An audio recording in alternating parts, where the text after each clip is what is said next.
either live by the gun or you die by the sword.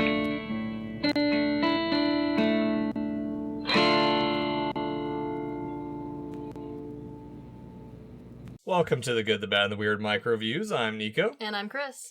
In the spirit of Toy Story, Yes. we've decided to sit down and do a more recent one. We're not doing Toy Story 4, as much as I kind of don't want to do that one ever. I understand. We decided instead to do 2022's Lightyear. Yes, which I am glad we picked this one, because there is another Buzz Lightyear movie we could have picked. There is? There is another Buzz Lightyear movie that came out much before this. The original one came out in 2000. Okay. It was essentially it was originally called Buzz Lightyear of Star Command. The Adventure Begins. Oh, is it part of that animated cartoon that they released? It was originally a direct-to-film movie that made just enough money for them to turn it into one single year's worth of TV. All right. So that was the first version of it, and I had considered it very briefly. However, this version is significantly better. And this version has something that we're going to have to start looking at more and more as time progresses. This was one of the first movies that we're going to talk about that suffered really badly from pandemic syndrome. Okay. I don't know a whole lot about that, but I guess we'll get into it. We will. So, for those unfamiliar, Lightyear is a movie that is supposed to be the movie that Andy saw in 1995 about Buzz Lightyear being stranded on a planet and seeking a way home through hyperdrive in a team of the worst people of all, volunteers. And one very cute robot cat. Yes. Unfortunately with this movie, I do have to backtrack some of the stuff I said in our two main episodes. Yes, you do. Which I feel this is very retconning in their perspective, in modern Pixar. Yeah, it is. It firmly sets Toy Story in 1995, which means Andy was born in 1990 because he's turning, or 98, or 89, because I think he's turning 5 or 6 in Toy Story 1. Mm-hmm. And then Toy Story 3 set in 2007, which we'll get to next week. Yes. But also it answers our question of where Andy even saw Buzz in the first place, of where all this merchandise spawned from. Very true. However, keep all of this in mind with a very big grain of salt, that this is written well after all of the rest. Well after. Well after. And when it was brought to the attention that maybe some of the inconsistencies might be a problem, the answer was, I'd rather make a cool film than an overly consistent one. So, just keep in mind that, there is some inconsistency between Toy Story 1 and, honestly, even Toy Story 4 and this.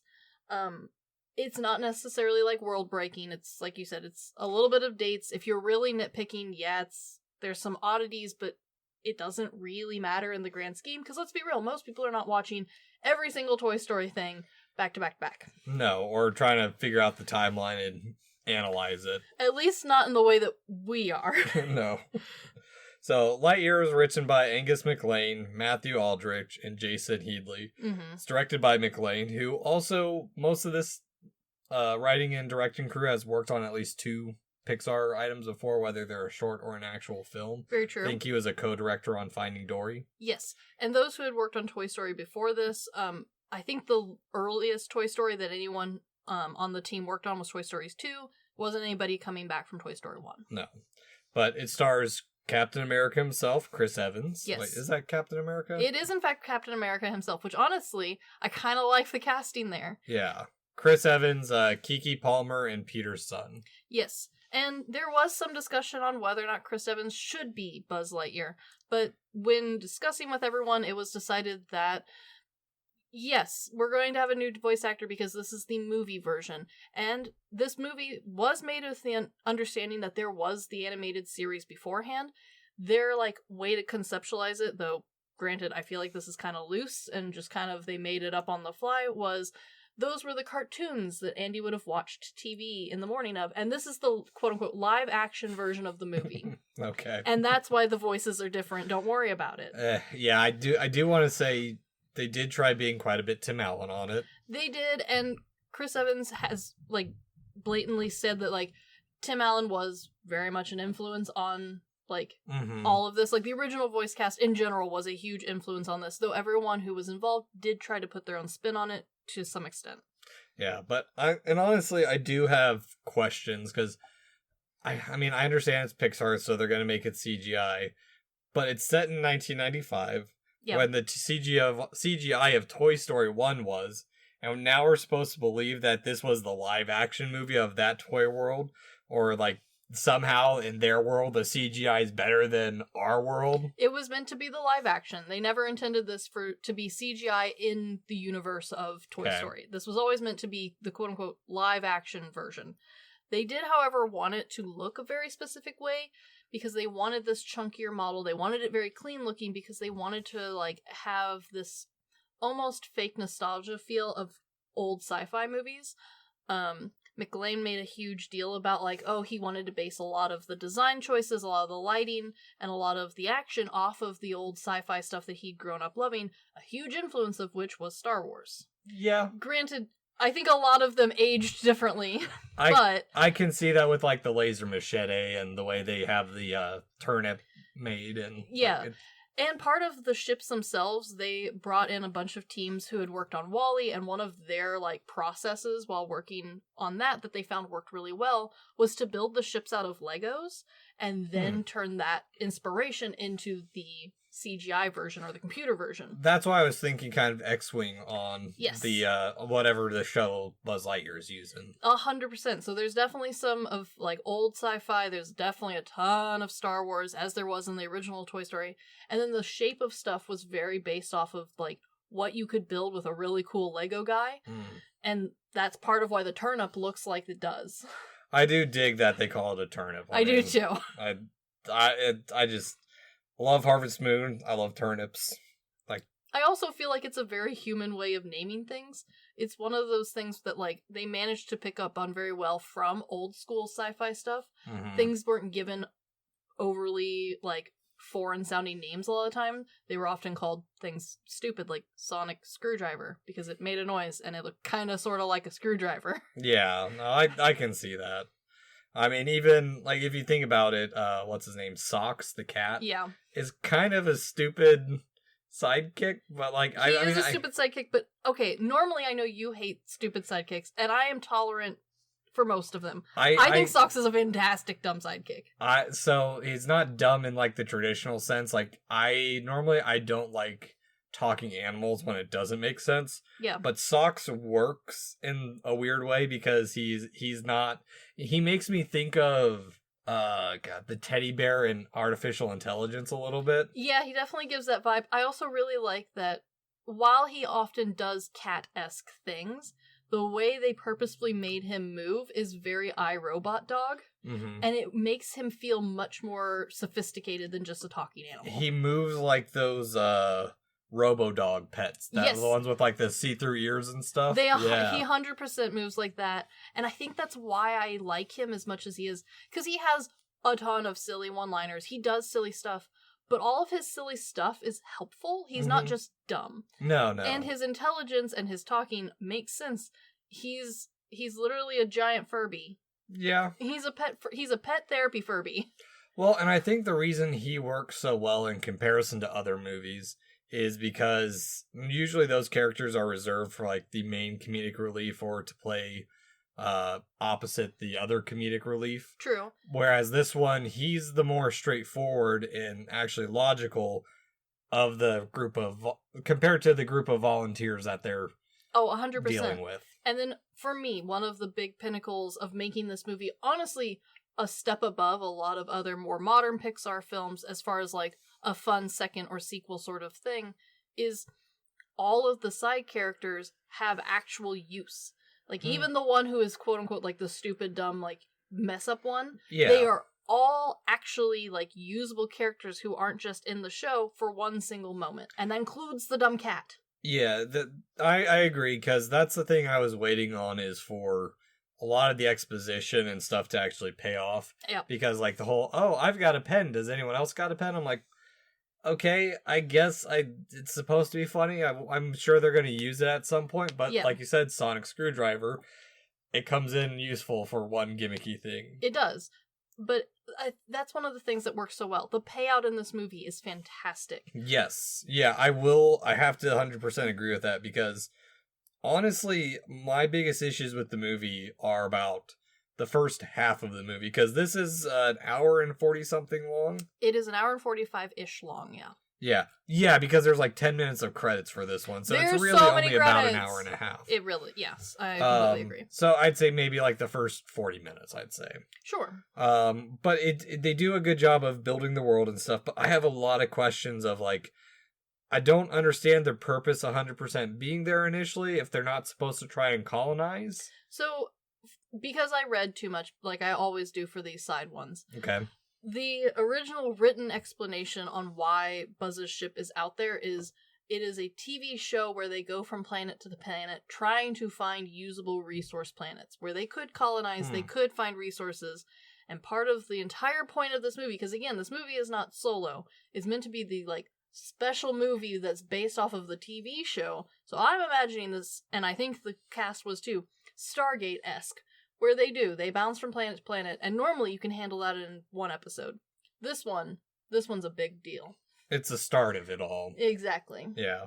Well, and also, like, because to spoil some of the story, Lightyear gets trapped, or he tries escaping, or like tries getting them away with, because their crystal fuel breaks. Yes. Which, lots of really dumb... Yeah. And now that you bring up that it was heavily inspired by old sci-fi movies, it makes sense. Yes. Because one, they don't have any extra fuel. Two, they don't know about time dilation. Like, they're traveling at light speed, or they're supposed to be traveling at light speed to begin with. So it's like none of them were ever trained, even though they're being space rangers. And also, he gets back and they've forged basically an entire civilization. Was most of this stuff on the... Are they getting it from the planet, or was a lot of it already on the ship? I think a lot of it was pre-pack and go on the turnip. Because again, like, one of the ideas for the show was the pre-part to this was they were exploring to colonize, to do resource, like, settlements. Yeah. So it would make sense that they have at least the resources to put up some shelters.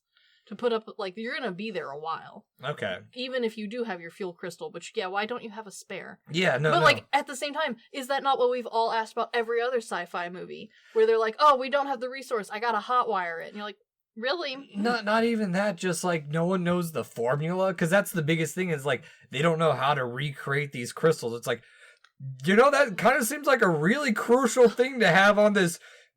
It does. Decade, or not even decade-long, generational-long journey across space and time on a turnip-shaped spacecraft. Yes, you would think, but it does fit in so well with those old, like, sci-fi shows that I accepted it immediately, because I grew up on those shows. I grew up on the Sci-Fi Channel. And so, like, yes, the amount of, like, backwards logic that, like, only works once a character brings it up, like the time problem. I don't care. It works for me because it works for all of those other dumb shows I watched. Yeah, but once you get past that part, I do want to say I do appreciate what they do with every single leap and every time everyone's getting older. Because there's this moment where, like, what was his commander's name? Alicia Hawthorne. Yes. When she's starting to get older, but, like, when we go to her office at one point, the Space Ranger suit is in a glass case. It's a relic at that point. So it's showing kind of how time dates and you forget how important some stuff used to be.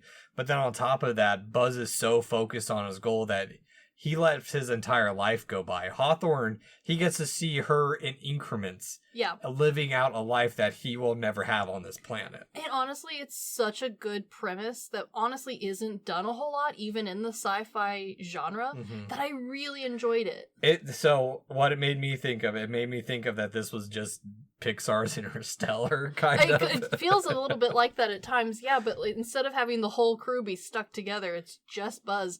And I really like that play, because...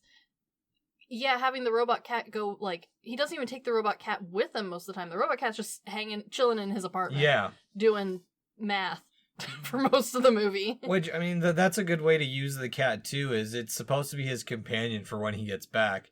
And when he does it, when eventually Hawthorne dies, yeah, that's his only attachment to the past. He has nothing else, because everyone else he knew, barely knew, probably, because, like, you spend, I think that they spent a couple years building the ship and trying to get the first crystal, and then after that, he's only known these people like a couple years as far as we're aware, except for Hawthorne, who they went to cadet school together. The academy. Yeah. Yes. Yeah. No, everyone that he's ever known is gone at this point. And it does not take long in the movie to get to that. And I really like how they do it. I will say that the other part that I like a lot is this movie could very well have just 100% focused in on that. Mm-hmm. I like how this movie did its side characters because it gave another focus to go with. Because while this is a cool concept, it is not necessarily something you can attach yourself to super well. And so by having side characters who are having different, I will say light problems, with either confidence, overcoming fears, or the urge to not go back to jail. Like, even though they weren't necessarily the most useful characters, they do feel like they rounded out what it would have been a TV show. Like, you're gonna have a whole cast of goofy, wacky people, but they also feel more developed than just kind of last minute thrown in there, which honestly Disney is really bad about. They're very good at making 2 character shows, but once you get more than 2, it's kind of hard for them to, like, get any emotion out of them. And part of the reason they're important as a group is not so much so that they have their purposes within the story themselves, or you're supposed to tie in and relate to 1 or 2 of them. Sure. What it mainly is that their purpose is to show and improve Buzz as a leader, not just that, Buzz is this cool space ranger, he's trying to save this group of people. He has to become a leader before he can even advance himself as a person. Definitely, but I do think they did it in such a smart and careful way, because Buzz definitely has a huge story arc, big character change, but he does not completely change. He's still kind of the brass, kind of less noticing guy, but at the very end, the last minute, they throw in a little line where he's asking one of the guys behind him, like, oh, do you have your barf bag? You gonna be okay? Mm-hmm. Which he would never have done beforehand. And it's little, it's quick, it's not made a big deal about, but it is showing that, like, he's still kind of, he is the same personality, but he has grown and improved his leadership. Yeah, which does make me question a little bit of the world of Toy Story itself. Okay. So, we've talked about where, like, Woody, we assume we 100% know he forgot who he was originally. Yes. And so they have that time, but we see Buzz when he's first out of the box, which one I do like the movie reusing, like Buzz's first opening words that he says in Toy Story 1. I love that they reused dialogue. It's put in so smartly. Mm-hmm. Well, and it's a good quirky thing to give Buzz a personality outside of, like, I'm a straight-laced cadet. And it also makes it feel very much like this Buzz, the Buzz from Toy Story 1 is specifically this movie's Buzz. He would have been like the big toy of the year. He's based completely off of the live action one as opposed to the TV ones that have been out, probably is what we're assuming based off of the interviews and talks that I could find from writers and directors. But so my question is that how all toys are? Is like their personality, like when they're minted, somehow the spirit of whatever they're based off of gets that personality? Or what if something's based off of, not based off a movie or some other property, it's just some original, like, Forky? Like, I mean, Forky does embody child stupidity at its finest. Yeah. I mean, just... But no, I do think that it is something that, whether or not it's super successful, I do think they did try to include that to some extent. Granted, some of this is, going backwards in the time and play. So, like, they're having to impose certain features onto Buzz, certain characters onto Buzz, because this is made so much after Buzz. But, like... yeah. But they definitely did have those thoughts when they were making the original toys, and we can even see that in Toy Story 2, where we know they took a lot of effort in Toy Story 1, but a lot of those toys were already existing or didn't have any backstory whatsoever, so not a big deal. But Toy Story 2, we got to see existing toys who were still mint condition. Yeah. And I think a good example is the Barbies from Toy Story 2. They all have kind of a preppy Barbie-ish sort of styling to them, but they've never been out of the box. They've never been out of the store. And yet they are all pool party enthusiasts, and even Ken. Okay. Yeah, I guess. I don't know. It just makes me think that every Barbie has the same personality. We see that the 2 Buzzes we see have the same personality from the get-go. Yeah, so I think it's safe to assume that until the children imprint new personalities onto them, because, like, we can assume that, Slinky Dog doesn't necessarily have that specific personality right out of the box, but I mean, he is a dog, and he's lived in Andy's room long enough. Yeah, he's an old, slinky docks it, basically. Exactly. Yeah. No, I think it does answer some of my questions on, like, what exactly, how the personalities of the toys in Toy Story 2 start. Sure. I will say, though, that with all that said, it was very widely and openly discussed amongst the Pixar staff during interviews and with talks later on that while they wanted Lightyear to tie in with Toy Story 1, 2, and specifically 1, 2, and 3, they didn't want that to be their constraining feature. They wanted very much to have this as a bit more free reign, which is why for a lot of them they considered it a fantasy world inside of a fantasy world. If the two don't match up, not our problem. Yeah, just loosely based off it. Because, yeah, we get like 40 minutes into the movie and we see Buzz doing his karate chop action, which True. That's the only time we ever see that. But also, like, I didn't want him to karate chop the whole way through the movie. But, like, I don't want him to do that either. But I can see, like, why they would latch onto, like, that little thing for, like, a kid's toy is like, oh, by the way, you remember that one scene where he does, like, the couple karate chops? Yes. He can do it in real life now. Yeah, and, I mean, Star Wars is a great example of toys that are overly done to match whatever movie came out. And the newer the movie, the newer then cooler the toy. I think it's a great, like, example of how it works in real life, and they definitely notice that. It's part of the reason why the movie looks the way it does. Mm-hmm.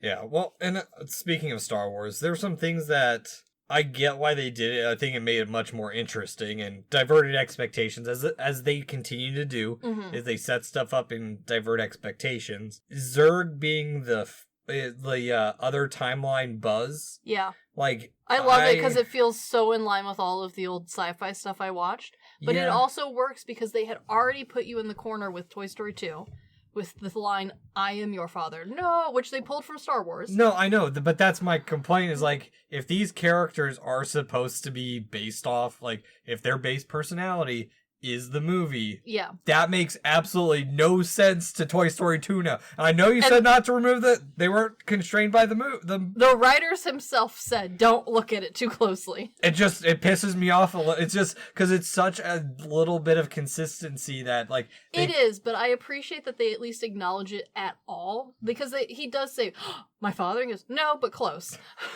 And I appreciate that they at least acknowledge it because it would not have made sense for him to actually be his father. Yeah, I know. And, like, I do like the timeline story that they had going. It's a very common trope to, like, potentially have to deal with yourself and yourself being evil in sci-fi shows. It's something that I've seen a lot in different various levels of success.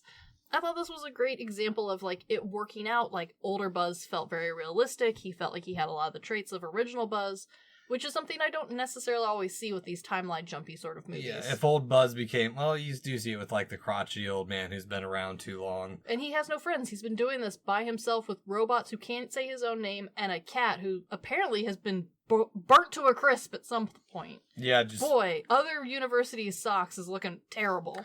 Yeah. University socks. Yeah, no, I get it. I appreciate that they did have the little nod to the second movie, but it still kind of pisses me off a little bit. Oh, no, like, I get it, but at the same time, like, it was a quick jab from the second one. I know. Like, and they didn't even necessarily think it all the way through. They went, haha, we like Star Wars. Yeah, but they were even smart about doing it in this one as well, where he's like, oh, I've tried going back so many times, but this is as far back as I can go. And it's because...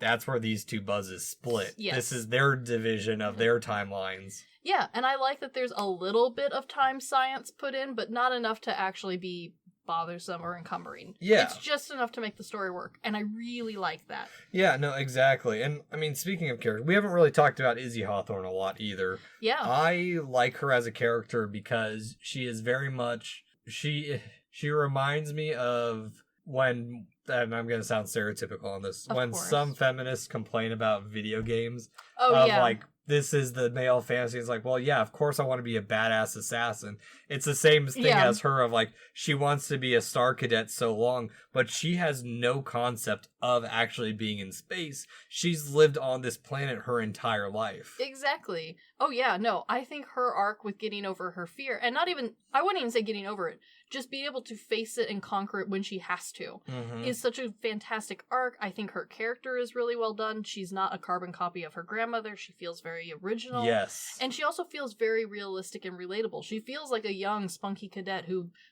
would really like to be, something more serious, but, we got a whole invasion happening. Couldn't really do the training. Well, and I also like her build up with Buzz specifically compared to the other two, who are definitely more so sidekicks. Definitely are. But which I could see them being more developed in a second movie. But I really appreciate her, like, her trying to be her grandmother at first, and then just naturally developing that chemistry with Buzz, where agree. she is finishing his sentences. I also think that it's a really great arc that you can see, like, from the get-go, she is a strategist. She does have a natural talent for it. She's just had no one to train her. She's had no experience on it. Yeah, they're volunteers. One of them's not. One of them's there because the court told her to be. Yeah, kind of voluntold. Yeah, she's voluntold. But that's the thing, is like, instead of being rookies who have a little bit of experience, like we saw with the first guy that Buzz wasn't a fan of, yeah, these are absolute civilians. Oh, 100%. But I really like how it all works out. I think all of them, even the two side characters who are truly side characters, as opposed to Izzy, who's kind of a secondary main, I think all of them work well together. I think it's very easy to imagine them in, like, a multi-series storyline where, like, later on they do become more, like, individualized and more useful as the missions progress or as the different episodes roll out. I don't know. I feel like they all jive together really well. Despite all that, despite all of our praise that we have sung this movie flopped so hard in the box office. Did it? Not even just a little bit. It busted. It bombed. It was like 200 something million under what it was meant to be. But here's a lot of people's understanding on why. Because this movie is not bad enough to be bombing the box office. No. But it came out in 2002. Right after people were starting... 2022. Yeah, sorry. 2022. Sorry. So it came out right after people were starting to go back into society from the lockdown. And a lot of people by that point had decided that theaters were not for them, especially a children's movie. They weren't going to be spending the money. And also potentially being around walking germ bags. Exactly. And if you had kids, you didn't want them to get sick because their whole school system was about to be disrupted if they got sick. So a lot of families who would have been the main source of income for Lightyear were not going to the theaters. Yeah, and I think this is back when, I think Disney still does it, but on Disney Plus, like, it was like $20, $30 to rent the movie. To rent it before it came out on Disney Plus. Yeah. And this was early in the Disney Plus years, so, like, there was a lot of controversy on whether or not that was fair. A lot of people, though, did rent it. This was one of the top streamed things on the Disney Plus channel when it came out. And then when it was no longer to buy to rent, it was still in the top 10 for ages. The other thing that hurt it, and Disney will not put it with the articles when they talk about, like, why they think this movie did well or did poorly, because Disney and Pixar do stand behind this movie. They think that they did a good job. They blamed the pandemic 100%. However, Disney makes a lot of money on its overseas ticket sales. However, there is a gay kiss in this movie. Oh, right. This movie was completely banned in most Muslim countries. China wanted to have the kiss removed. Disney told them no, so they put a 16+ rating on it. A lot of other incredibly conservative countries also put a 16, 18, 21-year-old plus rating on it, and even then, there was a lot of pushback on just, you should not go see this, like, this is Disney's fault, was a lot of people's, like, idea. Disney's gotten too woke. And even American audiences, a lot of them also had the same complaint. However, everyone from Pixar and a lot of people who saw this as just a normal critical watcher said, no, this movie's, like, there's nothing insulting happening here. And honestly, a lot of the people that I know who are part of the LGBTQ plus community enjoy the representation because it's done in such a natural and inclusive way. This is one of the first openly inclusive Pixar films. Yeah, well, and that's the thing, is, like, it happens so naturally. Like, you don't care. Yeah. It's like, okay. Yeah, well, because, like, she's also dead not even 5 seconds later. Yeah. From old age. Yeah, it's such a small part of the movie, and, like, it doesn't really even matter. Like, it's just an aspect of the movie. Exactly. But that is part of the reason why it did not make the money that that a lot of Disney movies do make. Because for a lot of overseas watchers, Disney is considered a safe category. They know that it's not going to go against any governmental laws. It's not going to go against any religious laws for the most part. This was the first one that went through and wasn't just being hit because of, oh, government would like X, Y, and Z to be said nice about so-and-so or country. This was the first time that like a bunch of countries all came together and said, no, this Disney movie will not fly here. So that's part of the reason, though it will not come up on a lot of whys it did so poorly. At least in the box office. It did fantastically streaming. But at the time, that wasn't making up for the money. No. Now, maybe, we're not sure. They haven't come forward and said how they've reworked it, but we know they reworked it. We all remember it. We all remember the reworking and the strikes and the complaints that happened because of streaming's reworkings and how you get paid. This one, however, fell under the radar as far as, like, we don't know the numbers. Yeah, I can see that. I mean, and even if you don't want to admit how big of a flop it was either. Yeah. I mean, I do have to say, story-wise, it's there. Oh, it's fantastic. I mean, that is kind of a shame, because, I mean, that's why I watch a lot of foreign stuff, is because usually when you're watching foreign media, especially compared to larger American blockbusters, they're making movies for their country. They're not making movies that are going to be released in America. That's why sometimes it's hard to get over here. For sure. I think the guy over at Third Window Media has talked about it every now and then, that part of the reason we can't get a lot of Japanese movies over here is because the production companies don't think it'll do well, and they don't trust the American system to appreciate their films. Yeah. And Disney was already an international, so they couldn't do the hoop jumping that some of the other corporations normally do. Which is why, for a lot of people, this was their first surprise, Disney is woke sort of nonsense. Yeah. And woke in the lightest term. Oh, well, I mean, we're talking people who are getting upset over this, literally a 10-second scene here. Yeah. If that. But I will be interested to see, because we know that Pixar will be moving forward with stuff similar to Lightyear. It did well as far as audience reviews. It did very well as far as streaming reviews. And it would have done well box office if it hadn't taken the massive overseas hit comboed with the pandemic's reluctance to go into actual theaters. Yeah, I can see that. I mean, I wouldn't have gone to see this in theaters. I know Krim from Chicken on a Stick did. He's even brought up Disney's re-releasing stuff in theaters that, like, Soul's been in theaters. Oh, yeah. Because stuff that was released during the pandemic, nobody could go see, Yeah, they're bringing back to the theaters to try and make a little bit of that money back. I would have liked to see this in theaters, and I say that with more weight than, like, normally. I'm not normally a big movie theater fan, even before pandemic and before price hikes and all that sort of stuff, just because I normally don't enjoy it more than me watching on my couch. However, this was the first time that Disney / Pixar had ever done a movie that was specifically intended to be seen on the IMAX. This film was filmed with 2 digital cameras running at 2 different rates so that you could get the full IMAX experience. Interesting. They brought on a team from WALL-E who had kind of played with it a little bit to get that overly big space feel. Yeah. But they hadn't done the whole film that way. They had done just a few scenes to kind of give that over bigness like you would get out of, like, Star Trek or Star Wars. This whole film, though, they did the whole thing because they were going to release it in IMAX.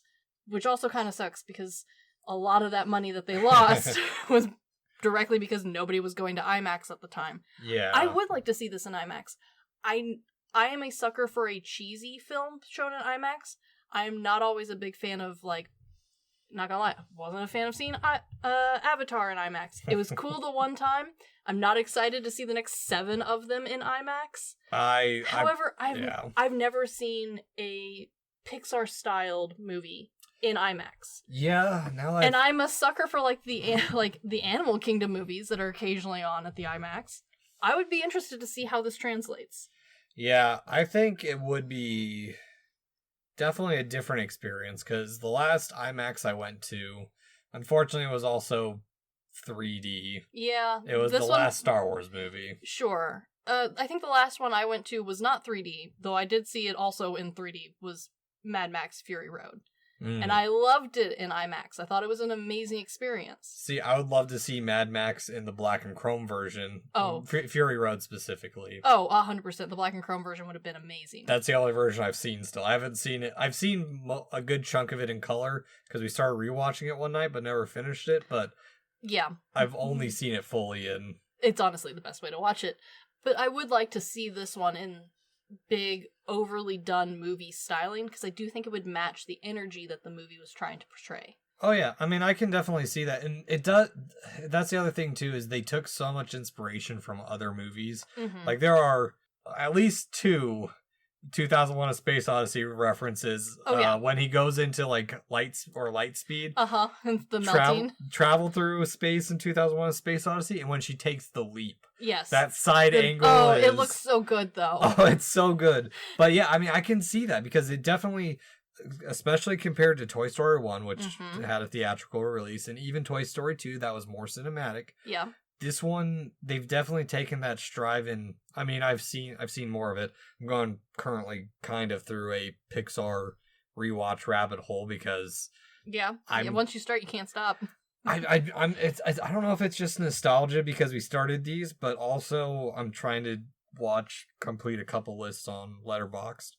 But it's still interesting to go back and rewatch movies that, like, I forgot how charming Ratatouille really is. Oh, I know, right?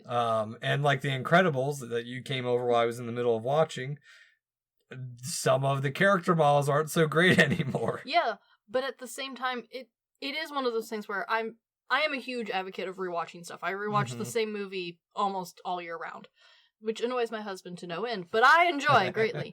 And part of the reason I enjoy it is because it is fun to just remember these movies. Yeah. But every once in a while, rewatching them and seeing how things have changed, like rewatching Toy Story 1 and seeing the difference between that and Buzz and the Lightyear movie, it's incredible to see the difference. These look like hardly even the same company worked on them. Yeah. They look so different, but they are both so good, but in different ways. And I love to see that type of growth and then to be able to reflect back on it much more accurately.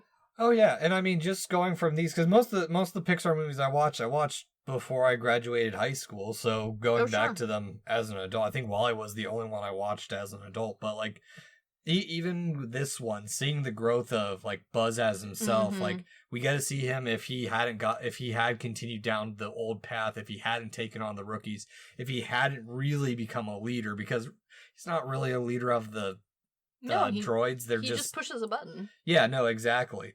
But that's what makes this movie so good is, one, it also deals with some pretty heavy topics for a kid's movie. It does, yeah. Like, even more so than like the ones we've brought up in Toy Story with toy suicide and toy body horror. That's true, and also just very relatable questions on whether or not you live up to family legacy and stuff. Yeah, well, and even then, just the way they actually end it with Buzz has the option to actually make a corp of the best of the best of the best, sir, and he chooses the people that have stuck with him in this time. Yeah, and I think that's a great thing too, because the new general, the new leader of this military base, basically doesn't want anything to do with Buzz. He sees Buzz as a relic, and to be fair, Buzz kind of is a relic. I mean, he's older than literally everyone in this town. Is he though? He is. No, he's not. What, the cat older than him? Yeah. Because the cats existed for 80-some years. He's, because of light speed and time dilation. Good point. Buzz is only maybe a day or so older. Or no, he's maybe a couple hours, or not, maybe a day older. No, because he's on the planet. He's maybe, from the first time we see him, he's probably only like a week older. Yeah, if that. That's true. The cat is by far the most aged. Poor thing. Poor socks. Oh, yeah. And yeah, and even then, like the one character that the AI Ivan. I like Ivan. He becomes part of the squad at the end too, and honestly, like I can understand. Like I get it. First half, I questioned how long a kid would stick with this movie, but the last half, I can see why Andy would have thought this movie is dope. Oh, 100%. I think they did an excellent job. Yeah, and honestly, of the movies that Pixar is working on, I don't want another new Toy Story. I want a second Buzz Lightyear movie now. I do too. I honestly would really like to see a second Buzz Lightyear that's kind of based in like a much later part of the like TV show that this is all theoretically based on. And it also gives me hope that maybe we'll see a really cool redone version of Woody and the gang. I'd love to see Rodeo Roundup in real life. Yeah, that would be fun. I don't think Roundup would do as well. I don't think it can be done in the same way. But this was an incredibly ambitious task to take on, and I honestly think they knocked it out of the park. Woody in a spaghetti western like Django. That would be so cool. Woody carrying like a coffin behind him. It's got like some type of Nerf gun, Gatling gun. That'd be hilarious. But even if it was just kind of like a Zorro or a Lone Ranger sort of movie, I would still be interested to see how well they do, because I honestly, when Lightyear was announced, when it came out, I was not super stoked to see it because I was not very impressed with what they had done with the TV show version. I thought it was a little bit gimmicky. I didn't think it really got to the heart of like why Buzz would have been the cool new toy. Okay. I saw, where it was going as far as like being on the Disney Channel, right? Like it was entertaining, but it was nothing different than any other TV spinoff that Disney had done. This really is different than any TV spinoff that Disney has done. This is an incredible working, and yeah, it's got some complaints. Yeah. But for, however long it's been since the first one, this is very impressive. This is a really well done attempt, and it looks good, and it was very entertaining. I'd be interested in more. Yeah. So, Chris, comes to that time of our microviews. Yes. Rent, buy, stream, or decline that we ever watched it despite having an audio recording of us watching it. To watch this, I rented it. I have access to Disney Plus, and that's how I watched it. However, I will probably be buying this. I'm gonna wait for a collector's version because I want commentary. I want, I'm the nerd who wants the interviews that go along with it and maybe some special featurettes. But I'm going to buy this eventually. I'm going to watch it a few more times. I'm gonna make the husband watch it. He hasn't seen it. He's gonna like it. Okay. He just doesn't know it yet. I think Brian will really like this. I'm not so much in the buy it camp yet. I would definitely say stream it. Yeah. It is fun. It doesn't, unfortunately, make me question a lot of canon to Toy Story. It's Toy Story, though. I know. It's just my dumb All mind. of the characters are just Andy in different hair. I know. But I think it is definitely worth a watch, and for a younger group of kids, I think this would probably be a good start in the way that Andy started with this, that this would be a good start for them. Oh, this is a fantastic intro to getting a young person into sci-fi. But yeah, I think to buy it, it would need more, or I'd want sequels to happen. Sure. So I will say, you, because of this podcast, have bought all of the Toy Stories separately. If this ever comes out in like a Toy Story amazing, well done box set, as hell, that's how I'm gonna buy it, because I only have the VHS copies of Toy Story. Yeah, the Disney 100 years of cinema is way too expensive. It's like $1,500, and it's like not that one, but like example, when Lion King 1.5 came out, they made a very nice like fancy box set that all of the movies were in. When they do that for Toy Story, because eventually they're going to, or if I just missed it and it's already out there, that's how I will be buying this. I think it would be a great like end piece to the Toy Story set. Yeah, and as much as people are saying, oh, the end of physical media is here because Best Buy and Target are taking DVDs off the shelves, I don't buy it. I think it's grossly exaggerated. There's so many other people out there releasing DVDs. You're just looking at the two big fish that aren't making the money they wanted to off of it. And let's always be very clear. If Disney can sell me socks with Buzz Lightyear's face on them, as hell they can sell me a DVD. So I will be buying it. I realize what you just said. I thought you meant the cat socks with they're replacing his head with Buzz Lightyear. I would pay money to watch that version of this movie. I would go to theaters and watch it. Replace Buzz's head with Socks' head. That'd be amazing. But yeah, no, let's all be very like realistic here. At least for Disney, if Disney can sell it, Disney will. We all know this. All hail our Lord Disney. All hail the mouse, who partially is in public domain now. Partially, but that's not gonna last long. No, it's Steamboat Willie's completely in the public domain. Oh, I know. Yeah. No. I don't trust Disney. No. But anywho, this has been the Good, the Bad, and the Weird microviews. Thanks for listening. Peace.